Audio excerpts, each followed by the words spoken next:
Hi, I'm back. Since the last video, I've made some progress, and I'd like to show you right now. As promised, I've painted and primed and painted this bowl black. As well, I've lined the inside with this reflective tape.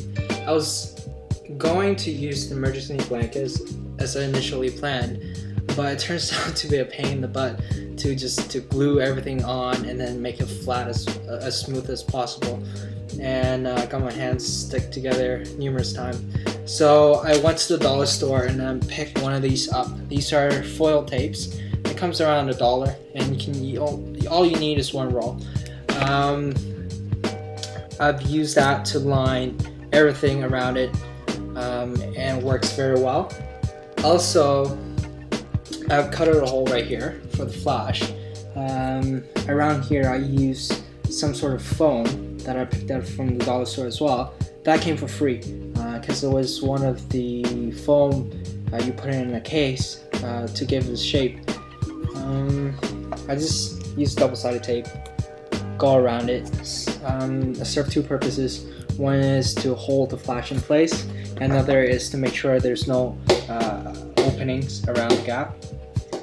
All you have to do is insert the flashlight so, and yeah, that's what I have so far. Another thing is I have attached the vent reducer to the bowl.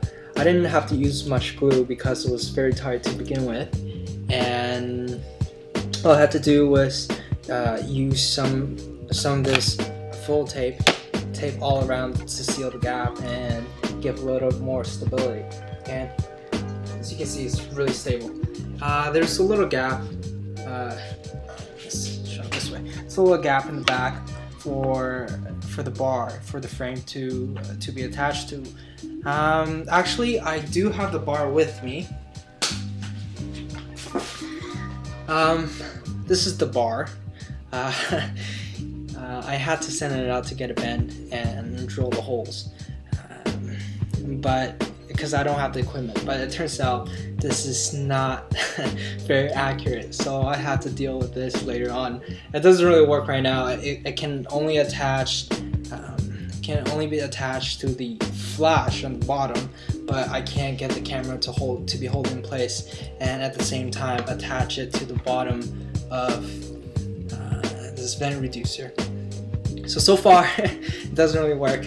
So I'm still in the process of trying to figure it out how to fix this, because it's actually very tough to bend the steel bar.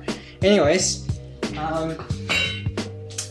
one of the problems that I have with this is that when the flash comes in from here, the bottom portion of it is very bright. It's much brighter than the top. So when you're taking a photo like this, like so, on an even level with your subject, you're gonna see a much harsher shadow.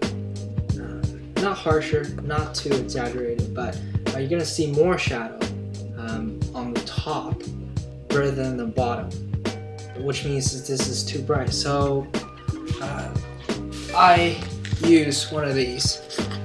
These are just sort of translucent kind of foam kind of thing. I've attached on right. Let's see, I'm just gonna fix it. Yeah, I've attached on the flashlight so. It seemed to solve the problem a little bit, but you can still see a relatively harsher shadow on the top. So what I'm gonna do is I'm gonna cut another piece of the same material, and I'm gonna glue it just on the bottom portion of it, so it evens out. The bottom is not gonna be as bright, and the top is gonna be much more even from top to bottom.